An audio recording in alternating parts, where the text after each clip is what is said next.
কথায় আছে শাকের রাজা যেমন পুঁই, মাছের রাজা হচ্ছে রুই। আজ সেই রুই মাছেরই একটা রেসিপি নিয়ে আপনাদের সামনে চলে এলাম। ভীষণ কমন একটা রেসিপি, অনেকেই অনেক রকমভাবে বানান, তবে আমি কিভাবে বানাই আজ সেটিই শেয়ার করব। চলুন তাহলে দেখে নেওয়া যাক আজকের এই রেসিপি। তবে রেসিপির শুরুতেই প্রত্যেক বন্ধুদের কাছে অনুরোধ রইল পুরো রেসিপিটি জুড়ে থাকার। চলুন তাহলে আজকের এই রেসিপি দেখে নেওয়া যাক যে আমি কিভাবে এই রুই মাছের রেসিপিটা বানাই।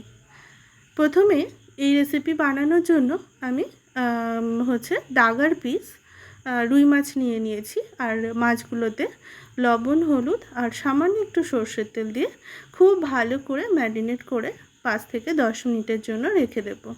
মাছে যদি ম্যারিনেট করে রাখা হয় বেশ খানিকটা সময়, তাহলে কিন্তু লবণ হলুদ খুব ভালোভাবে মাছের মধ্যে যায় আর খেতেও মাছটা দারুণ টেস্ট হয়। খুব সুন্দর করে লবণ, হলুদ এবং তেলটা মেখে নিয়েছি। 10 মিনিট পর এদিকে আমি কড়াতে তেল গরম করতে বসিয়ে দিয়েছি।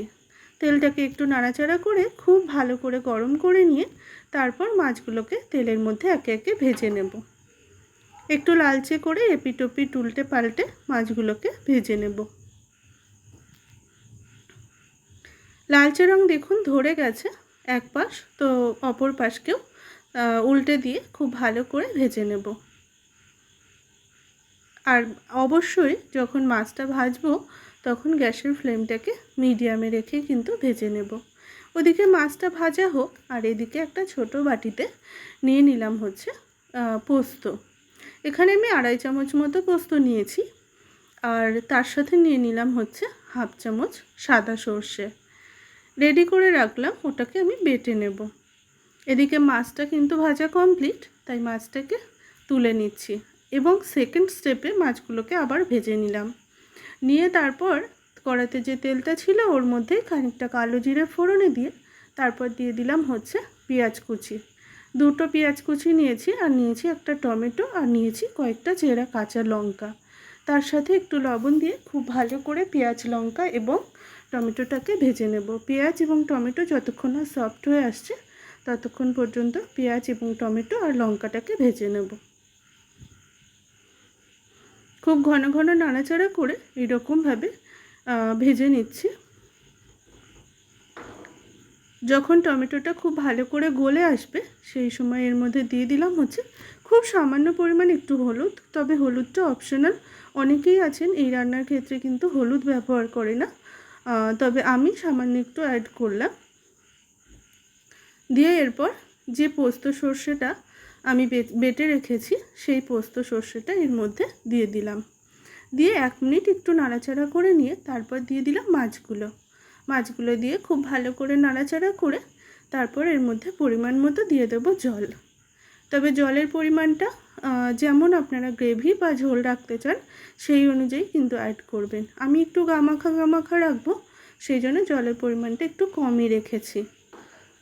খুব ভালো করে নাড়াচাড়া করে হাই হিটে আমি 2 থেকে 3 মিনিট ফুটিয়ে নেব। 3 মিনিট ফুটিয়ে নিয়েছি, গ্রেভিটা একদম ঠিক হয়ে গেছে। এই সময় মাছগুলো পুরোপুরি কিন্তু সুসিদ্ধ হয়েছে। নামানোর একটু আগ মুহূর্তে এর মধ্যে দিয়ে দেব 1 চামচ সর্ষের তেল। সর্ষে পোস্ত রুইয়ের এই রেসিপিতে সর্ষের তেলের ফ্লেভারটা কিন্তু দারুণ লাগে, তাই অবশ্যই করে 1 চামচ সর্ষের তেল নামানোর আগে আপনারা অ্যাড করবেন। তবে সর্ষের তেলটা দিয়ে খুব বেশি সময় ফোটানোর প্রয়োজন নেই, ওই 15 থেকে 20 সেকেন্ড মতো মিডিয়াম হিটে একটু ফুটিয়ে নেবেন। আর খেয়াল রাখবেন সর্ষের তেলের ফ্লেভারটা যেন খুব ভালো মতো থাকে, মানে পুরোপুরি উড়ে না যায়, সেইভাবে আপনারা কিন্তু রান্নাটা করবেন। আর তারই সাথে দিয়ে দিলাম 3টে চেরা কাঁচা লঙ্কা।